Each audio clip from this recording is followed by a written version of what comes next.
औज़ुबिल्लाहिमिनश्शैतानिर्रजीम बिस्मिल्लाहिर्रहमानिर्रहीम अस्सलाम वालेकुम व्यूअर्स। उम्मीद है आप लोग खैर वफ़ीयत से होंगे। अल्लाह पाक आपको अपनी हिफ्ज़ ईमान में रखे और अल्लाह पाक बरकत डालें आपके खानों में, आपके आपके ज़ायक़ों में, आपकी जानो मालों में और इज़्ज़त व आबरू में, और अल्लाह पाक आपको हर आफत हर मुसीबत से दूर रखें। व्यूअर्स, आज मैं आपके साथ जो टिप शेयर करने लगा हूँ वो है कड़म और पालक को महफूज करना। सर्दियों में कड़म और पालक वाफर मिकदार में आते हैं और फ्रेश से फ्रेश अच्छे से अच्छा साग हमें मिलता है, जबकि गर्मियों में एक तो साग महंगा भी बहुत हो जाता है, दूसरा अच्छा ताज़ा फ्रेश इतना अच्छा साग हमें नहीं मिलता जितना कि सर्दियों में मिलता है। गर्मियों में चूँकि जल्दी मुरझा भी जाता है, ख़राब भी जल्दी होता है, खेतों से मंडियों से शापों पर लाते लागते काफ़ी ख़राब हो जाता है। उसकी निस्बत सर्दियों में ये वाफर मिकदार में गिरदुनवा में नज़दीक देहातों में नज़दीक खेतों से मिल जाता है। तो इसको महफूज किस तरीके कर सकते हैं? आगे रमज़ान आने वाला है, रमज़ान में ये सब्ज़ियाँ शार्ट हो जाती हैं, काफ़ी महंगी हो जाती हैं। इस वक्त 100 रुपये की 4 गड्डियों से लेकर 6 गड्डियों तक मार्केट में मिल रही हैं। तो उसके लिए आपने बाज़ार से फ्रेश साग लाना है, कड़म हो या पालक को फ्रेश लाना है, और इसके साथ पहली मरले पे हमने इस तरह करना है इसको महफूज करने के लिए कि इनके जो नीचे वाली मोटी डंडियाँ होती हैं इनको हमने जुदा कर देना है। वीडियो को गौर से देखना है, स्टेप बाय स्टेप देखना है, ताकि पूरी बात आपकी समझ में आ सके कि हम किस तरीके इसको महफूज कर सकते हैं। ये नीचे जो ये ऐसा है, ये देख लें, ये जड़ों और इससे ऊपर बहुत ऊपर से नहीं काटना है, इस जगह से काटना है। इतना हिस्सा हमने इनका जुदा कर लेना है। बाकी जो पत्ते हैं इनको हमने इस तरीके छोड़ना है। अभी इस तरीके से हम काटते जाएंगे। वीडियो साथ साथ लाइक भी कर लें, ये अक्सर आपकी तरफ से एक इनाम होता है, खुशी मिलती है हमें। नए आने वाले दोस्त चैनल को भी सब्सक्राइब कर दें। इंशाल्लाह फ़ायदेमंद वीडियो है, आपको इससे बहुत फ़ायदा होगा।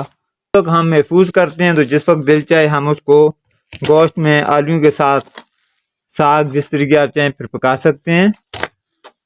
अच्छा, इसी तरीके हमने पालक के पत्तों को भी इसी तरीके काटने हैं। उनके नीचे वाले ऐसा, जड़ों वाले ऐसा, मोटे जो के गंदले हैं, डंडियां हैं, इनको हमने रिमूव कर देना है। और मैं अभी आपको पालक भी बता रहा हूँ, पालक भी फ्रेश मेरे पास मौजूद है। ये देखें, ये पालक के भी ताज़ा पत्ते माशाल्लाह फ्रेश मौजूद हैं। इनको भी इसी तरीके से हमने काटना है। अच्छा, कड़म के जितने पत्ते थे ये नीचे से मैं इनके मोटी डंडियाँ अलग कर दी हैं। अभी इसको पानी में डालना है, ठंडे इंतहाई ठंडे पानी में डालना है, और इसके साथ हमने इसमें आइस डालनी है। ये देखें बर्फ़, इसको बारीक करके डाल देंगे मज़ीद और बर्फ़ है, ताकि अच्छा ठंडा हो जाए। जितने हम ठंडा करेंगे इससे एक तो हमारे पत्ते बिल्कुल फ्रेश हो जाते हैं, जो थोड़े बहुत मुरझाए होते हैं वो भी फ्रेश हो जाते हैं। दूसरा ये कि इनका कलर ख़राब नहीं होता, हरे भरे रहते हैं। बिस्मिल्लाहिर्रहमानिर्रहीम।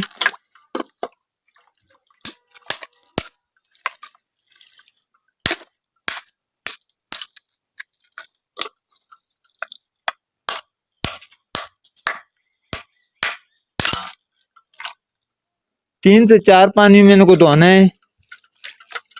बर्फ़ के क्यूब नहीं निकालने, पानी को हम तब्दील कर लेंगे 3 से 4 पानी में, ताकि अच्छे से इनकी जितनी मिट्टी गर्द वगैरह पत्तों से दूर हो जाए।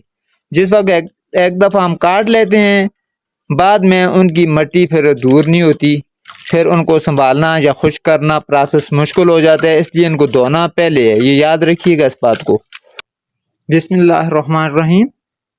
तो 3 पानी में अच्छे से पत्तों को धोने के बाद अब इनको निकालना है, इस तरीके से टेनर में रखना है, ताकि जितना भी पानी इसमें है वो अच्छे तरीके से नीचे आ जाए। कुछ टाइम हम इसको स्टैंडर में रखेंगे, थोड़ा सा उलट पुलट करके, ताकि पानी निकल जाए। इसके बाद हमने फिर इनको भी कपड़े पे फैला के रख देना है। तो तब तक हम तैयार करते हैं पालक को। बिस्मिल्लाहिर्रहमानिर्रहीम। इसी तरीके हमने पालक की डंडियों को भी आगे से अलग कर देना है, और जिस वक्त हम इनको धोकर खुश्क करेंगे उस वक्त साथ जितने भी हमारे पास इजाफी पत्ते होंगे, इसमें जड़ी बूटियाँ होंगी, उनको भी हमने साथ साथ अलग करते रहना है। लेकिन पहले अगर हम इनको अलग करते हैं तो फिर ये सारी तरतीब ख़राब हो जाती है, फिर इनकी सिरे काटने मुश्किल हो जाती हैं। इसलिए पहले मरले में इसके हमेशा आपने इस तरीके से सिरों को जुदा करना है, ताकि दोबारा से हमें इनकी मुट्ठी ना बनानी पड़े, इन डंडियों को इकट्ठा ना करना पड़े। जिस वक्त हम इनको कपड़े पे बिछाएंगे तो साथ साथ इनके जो इजाफी जड़ी बूटियाँ होंगी, इसके अंदर कोई इस तरह का पत्ता, कोई घास वगैरह आएगी, तो उनको साथ साथ हम जुदा करते जाएंगे। अब इसी पानी में, आइस वाले पानी में, इन पालकों को भी डालना है। ठंडा पानी है, इसके लिए हमें अलहदा सब दोबारा से नई बर्फ़ डालने की ज़रूरत नहीं है। ऑलरेडी इसमें आइस पड़ी हुई है, सिर्फ पानी तब्दील करना है ताकि अगला पानी गंदा हो जाता है। तो पानी को दोबारा दो तीन दफ़ा हम दोबारा से इसमें डालेंगे ताकि हमारा गंदा पानी जुदा हो जाए और पालकें अच्छे से साफ़ हो जाएं। बिस्मिल्लाहिर्रहमानिर्रहीम। पालकों को धो लिया, तो अभी हम पहले स्टैंडर को खाली करते हैं।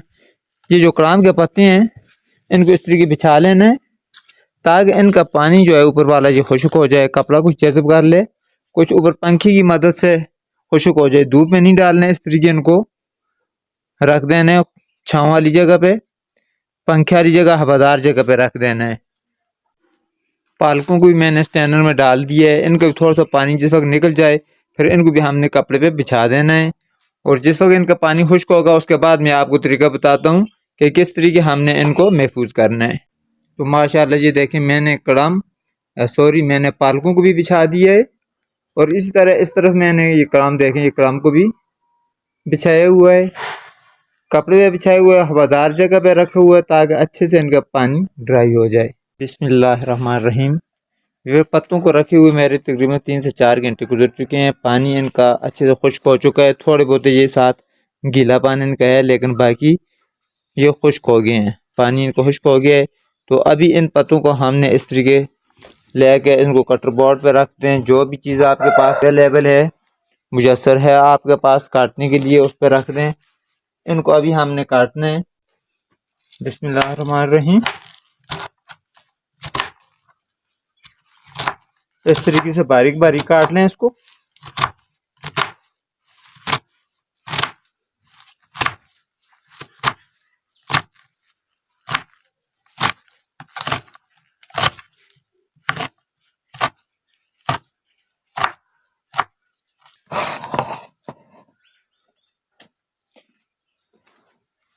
अच्छा, काट के इस तरीके बर्तन में डालते जाना है। फिर मैं आपको बताता हूँ कि किस तरह का बर्तन हमने यूज़ करना है।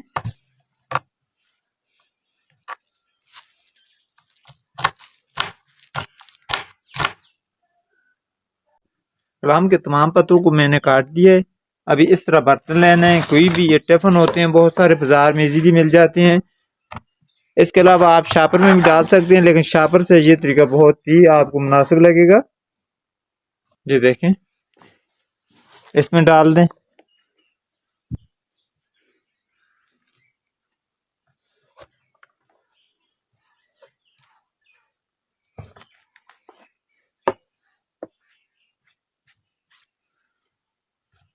डाल के इस तरीके आप ढाँप लें और इसको फ्रीज़र वाले खाने में रखते हैं। जिधर फ्रीज होता है, जिधर बर्फ़ जमती है, उस खाने में आपने रख देना है, और इसको आप 15 से 20 दिन तक इस्तेमाल कर सकते हैं। इस तरीके का आप शापर में भी इनको डाल सकते हैं, लेकिन शापर में डालेंगे तो उसके ऊपर एक तरफ दबाव ज़्यादा आ जाता है या प्रेस हो जाते हैं, इनके ख़राब होने का खदशा होता है। अगर आपके पास ये बर्तन ना हो तो फिर आप शापर यूज़ कर सकते हैं। इसी तरीके अभी हमने पालकों को काटना है और फिर उनके लिए भी अलग बर्तन इस्तेमाल करने हैं। अब पालकों को इस तरीके पकड़ लेने हैं जिस तरीके आपको आसान लगे। बहुत ज़्यादा इनको तरतीब करने की ज़रूरत नहीं है। इस तरीके पकड़ लें, एक तरफ से काटने लग जाएं। जो इसकी कोई डंडी वगैरह आपको लगती है रह चुकी है, उसको अलग से भी काट सकते हैं।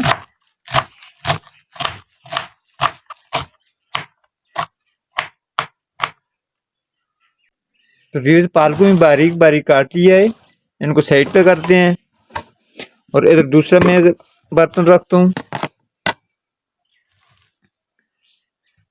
इसमें डालना है। लेकिन याद रखिए, डालते वक्त इस बात की आपने एहतियात करनी है कि बहुत दबा कर नहीं डालना, इजीली जो आ जाए आराम से इस तरह रखना है। ऊपर दबाएंगे तो फिर आपके ये पत्ते खराब हो जाएंगे।